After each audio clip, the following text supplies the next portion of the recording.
Heard Jerry Jones today said the Super Bowl runs through San Francisco. Are you buying it, or you think Jerry's up to something? He's up to some stuff, man. I like the Eagles. I guess I get to pick the team that was in the Super Bowl, I guess. The team with a quarterback whose butt literally will not quit. They have an unstoppable play at the goal line. Everybody tries to imitate it. No one can do it. Give me the team with the unstoppable butt. That's a general principle I have. Secondly, though, Harry Lyles made a great analytic case for the Buffalo Bills. He left out one key detail, though, about that Monday Night Football loss. It was against the Jets without Aaron Rodgers. Like, that is my analytics.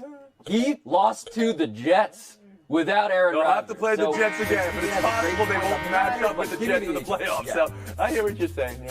All right, Lyles Jr. 12, Gutierrez 14, Torrey 16, Williamson 14. Take a break right here. Buy or sell next.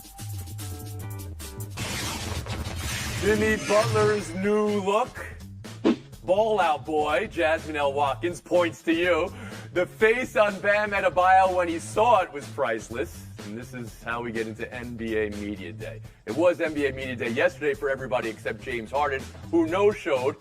Today, expected to report, to camp. LeBron said the Lakers are now Anthony Davis's team. Kawhi said he wouldn't be caring too much about the new counter-load management rules. Kyle Lowry says the same for the new flop rules because he doesn't flop. Dame Cheese, Chris Paul dribbled. Ayton told us people call him dominating. All while the defending champs say they look to repeat. Nikola Jokic doesn't know who Deion Sanders is. Harry, what do you buy for Media Day?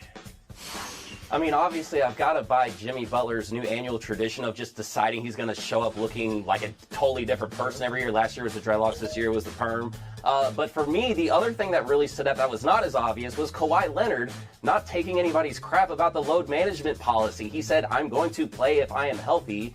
And he just hasn't conformed to what everybody wants him to be, which is the founding father of load management, which he did when he was actually injured and not in the negative connotation which people do it with players who are just... But you're telling me, you say Kawhi's not conforming, and I say that Kawhi did not conform. That Kawhi, that's what he does. Israel Gutierrez, what are you buying from NBA Media Day? If Kevin Blackistone is not emo Jimmy Butler for the Halloween episode, let's just cancel it altogether. Okay, but my favorite part of Media Day was the Chris Paul to the Warriors thing becoming a reality. Because I know we've had a lot of time to digest this, but when you actually see him in the uniform and you think to yourself, wow, is it possible that Chris Paul actually wins his ring the same way Kevin Durant did by joining Steph Curry and then maybe beating Kevin Durant along the way on the team that he just got traded from that previously gave him his best chance at winning a championship? I think having Chris Paul on this team gives this team a lot of sort of extra emphasis, extra oomph, and I think it's enough to probably get him there. Pablo Torre. It's definitely not the Sixers or James Harden for me. Why would I be concerned about that in any way? That seems totally stable. Fine by me. I will point out that Kyle Lowry, Tony, and Kawhi Leonard, these are rules that were both made in their image, and I mean that almost literally. They're basically wanted posters that say, if you see this man, do not officiate this man the way you have. And so if anyone should be wearing disguises, it is those two dudes this NBA season, and I think they're going to not like the results. And Christine, what are you buying from NBA Media Day? Okay, first I want to say, Izzy, you just gave me an idea to wear what to be for Halloween this year because I was wondering about that. Number two, I don't know how you guys don't think that James Harden is the biggest story coming out of Media Day. It was one of the biggest stories during the offseason. I personally am over the James Harden saga. I don't want to hear about it anymore. I feel like he's being over dramatic. There are way more things happening that are more important, especially in the Eastern Conference, the Bucks, the Celtics, than James Harden. And I feel like he's being so over dramatic. I am a person that loves the drama. However, he just needs to get traded to the Clippers or wherever he wants to be because I'm kind of over it. Buy or sell to college. Top 25. 5 different teams got first place votes. Georgia holding on to number 1, but as narrow as it's been for them after squeaking by Auburn with a late touchdown Saturday. Christine, buy or sell Georgia showing signs of shakiness. And then who are you buying as your number 1? I'm obsessed with this college football season because there is way more parity than there has been in the last few years. Before Georgia football, it was Georgia and everybody else. They were basically immortal, especially on defense. I'm buying Texas football as being back. We saw them and what they were able to do against Alabama. I probably just jinxed them actually in that moment because that's exactly what happens. But obviously we saw what they did against Alabama. We were there for that game. And then also they've just been running through the Big 12 Conference. They just played Kansas. Texas this past weekend. They had over 650 yards. And so I feel like Texas could, in fact, be an actual contender when it comes to the CFP. All right, so there it is. You're buying Texas then, maybe, as your possible number one. I'm not sure we got the answer there. Harry Lyles Jr., to you, who is the number one in the Lyles ranking? So first, I want to buy that the rankings are actually becoming more uniform with what we're seeing in college football this season, which is that we have a lot of good teams and not one great team just yet. However, I have a little twist for you. The team that I would take as my number one right now has not received a number one vote. The team that I am going to go with has the Heisman favorite right now, Michael Penix Jr., and that is Washington. They've been playing in the best conference. And Whoa, you have Washington as number one, or Washington number one in the Harry Lyles rankings? Number one. Number one. 100%. Yeah. Right now, Israel Gutierrez and Pablo Torre are regretting being on a college football discussion with Harry Lyles and Christine Williamson. Go ahead, Israel. Is there anything left to pick up here? Well, I'm going to echo the parity discussion. I think it's great. I think all top 4 teams have a case to be number one, but I also think that if you go down to that Pac-12 trio near the end, where Washington, Oregon, and USC, they all have great cases to be in that top 4 as well. I think maybe FSU is probably a little overranked. That win against LSU probably not looking as good right now, but I think you've got probably 6 or 7 teams that could argue that they should be number one, Washington among them. But who is number one? I need an answer. Make an answer, Pablo Torre.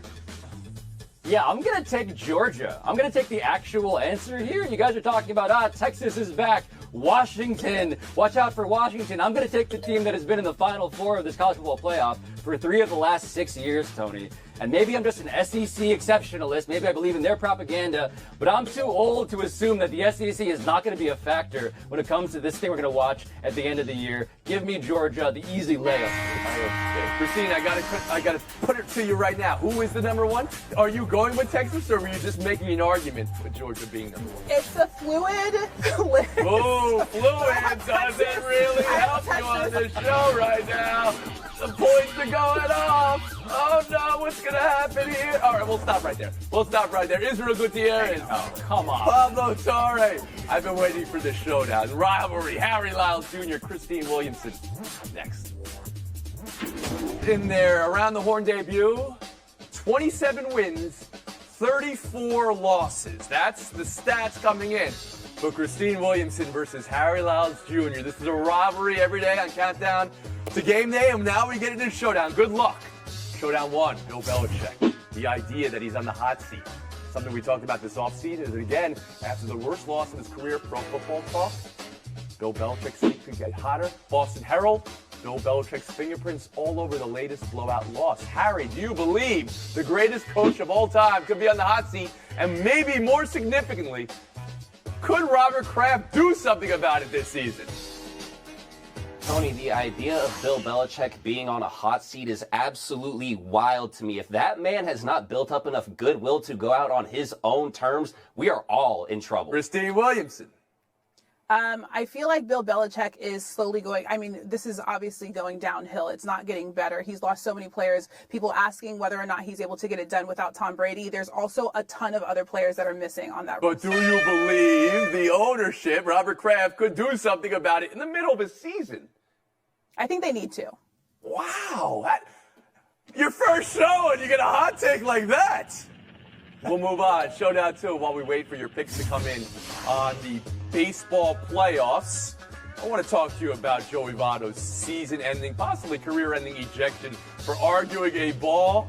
So the idea that Votto's very good MVP career could end with an ejection, does that make it better or worse, Christine?